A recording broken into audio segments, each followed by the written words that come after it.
All right, welcome back. This is video number 6. It's called You Get One URL. So that's the reality is with Instagram, you get one URL, meaning one place to add your blog, your website, or your offer. It's not like Facebook where you can create a post every single time and put a URL directly to your offer. You get one URL, so you got to choose it wisely. So the question is, what URL should you use? So in this particular video, I just want to let you know that I'm going to talk briefly about the concepts, the fundamentals, and then I'm going to go to Instagram.com and I'll show you what we're looking at. All right, so with Instagram, like I said, you got to choose one spot wisely, right? Now, the secret here is because you're trying to build your brand and your lifestyle, the ideal place to direct them to is just your website, which could be your WordPress site.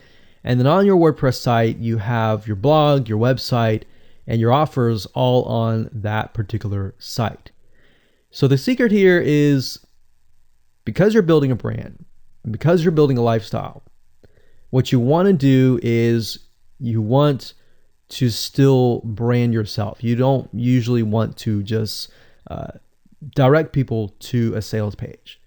People have taken the action to follow your profile, but they're still getting to know you, right? They're still trying to build that identity, build that relationship with you. So you still need to gain their trust.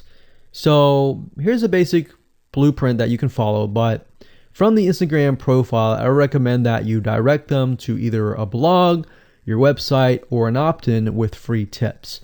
So you're still trying to build their trust. There's still semi-cold traffic. If you send them to a blog with more content, more free information, then that's going to gain their trust. They're more likely to want more, right? Or if your brand, you can send them directly to your website and they can buy the products. But at the end of the day, you can use that. You can use an opt-in with free tips or a squeeze page to build your list first. Because what I found is that a lot of times it takes 7 to 12 times to actually touch the person, get to know them before they actually buy.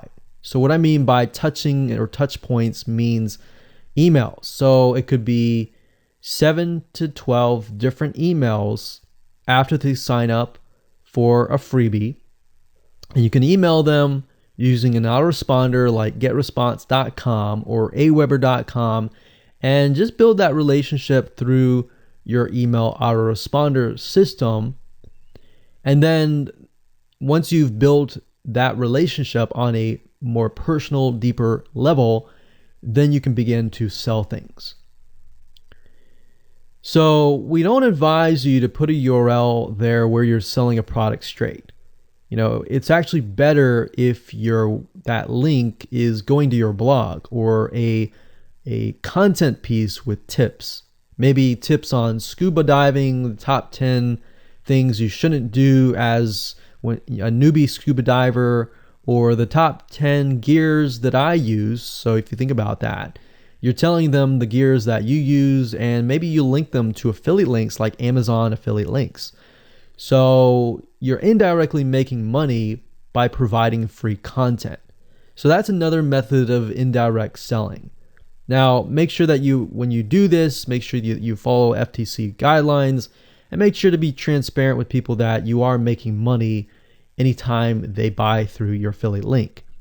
By doing this, your goal is to gain their trust and create a true fan that loves you so much they spend at least 10 to 15 minutes per day following you, seeing, what's happening in your life, looking at the good times, the bad times, basically the life of your brand. Now, you might be thinking, well, what if I'm not a person? What if it's just a brand?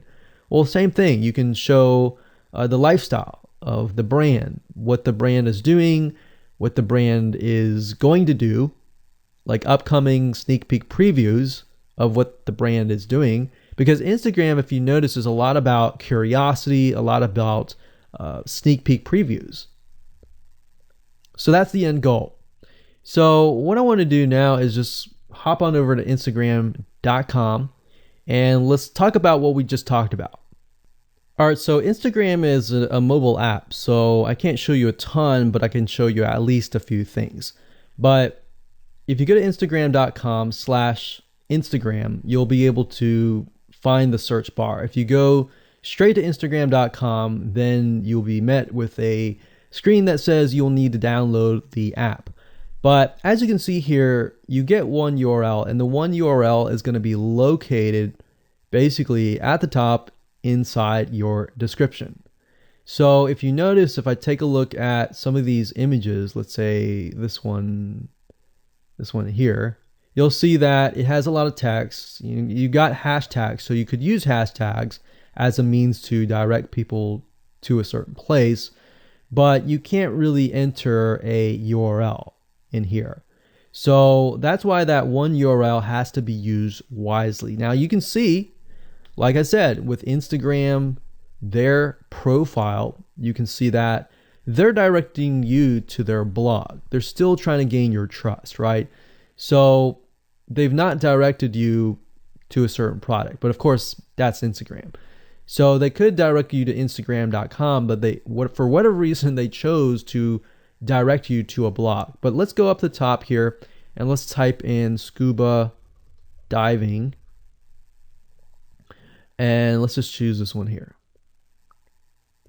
So as you can see, this guy has 696 posts, 117,000 followers, and he is linking right here. So let's see what he's linking to.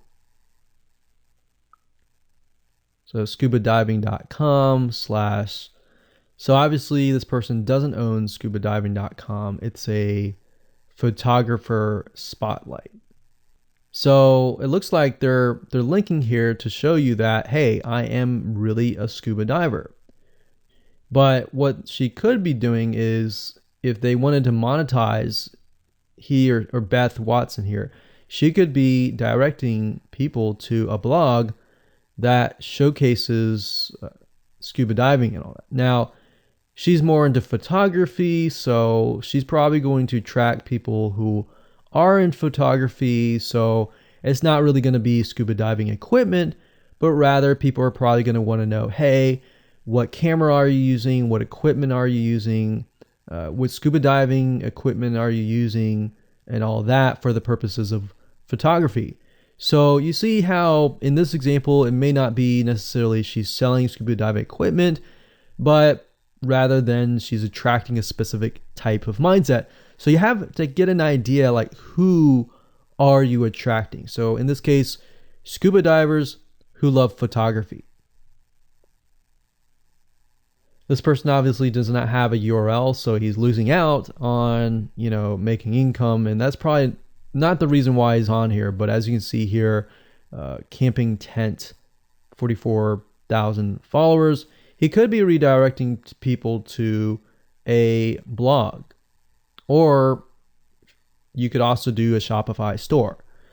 But a blog would be better because then you're still basically building trust, and you can send them from the blog to a lead capture page where they can get freebies and all that and build your list. So what I found over the years as far as making money goes, building a list is key. If you don't have their name and their email address, or just their email address, then you're going to lose them and they're going to forget about you and all that. So that's why having a URL is so crucial. But those are just some examples of what you can do. You don't have to follow this step by step, but if it makes sense for you just to put a Shopify store, just do a Shopify store. Just don't think too much about it. But these are just some examples of what you can do with the one URL.